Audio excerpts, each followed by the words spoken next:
మహిళా సంఘాలకు సొంత భవనాలు 8,193 స్థలాల గుర్తింపు, 1,251 చోట్ల పనులు ప్రారంభం.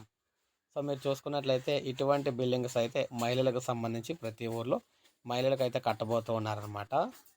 తెలంగాణలో ఉపాధి హామీ పథకం కింద మహిళా స్వయం సహాయక సంఘాలకు సొంత భవనాల నిర్మాణాలు వేగంగా జరుగుతున్నాయి.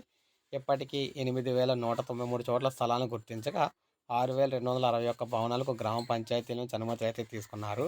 5,017 నిర్మాణ ప్రణాళికలకు సిద్ధం చేసి వాటిలో 1,251 పనులను ప్రారంభించారు.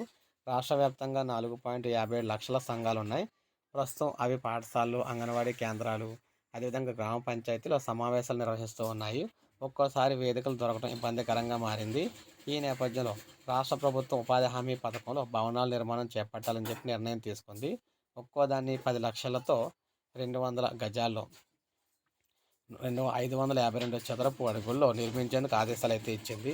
రంగారెడ్డి జిల్లా కేశంపేట మండలం ఆల్వాల్లో భవన నిర్మాణం పూర్తయింది. మిగిలిన భవనాలు పనులు అయితే సాగుతూ ఉన్నాయి. జూన్ నాటికి సిద్ధం చేయాలని భావిస్తూ ఉన్నారు. మహిళా స్వయం సహాయక సంఘాలకు భవన నిర్మాణాలు వేగవంతం చేయాలని పంచాయతీరాజ్ గ్రామీణాభివృద్ధి శాఖ ఆదేశాలు జారీ చేసింది. ఇప్పటికే నిర్మాణాలు చేపట్టిన వాటిని జూన్ నాటికి పూర్తి చేయాలని ప్రారంభించింది. కొత్తగా చేపట్టడానికి 3 నెలల కనిష్ట నిర్దిష్ట కాలంలో వాటిని పూర్తి చేయాలని, మహిళలకు అందుబాటులో తేవాలని చెప్పారు. అన్నింటికీ స్థల సేకరణ పూర్తి చేయాలని, ఆ వెంటనే శంకుస్థాపన చేసి పనులు చేపట్టాలని చెప్పారనమాట.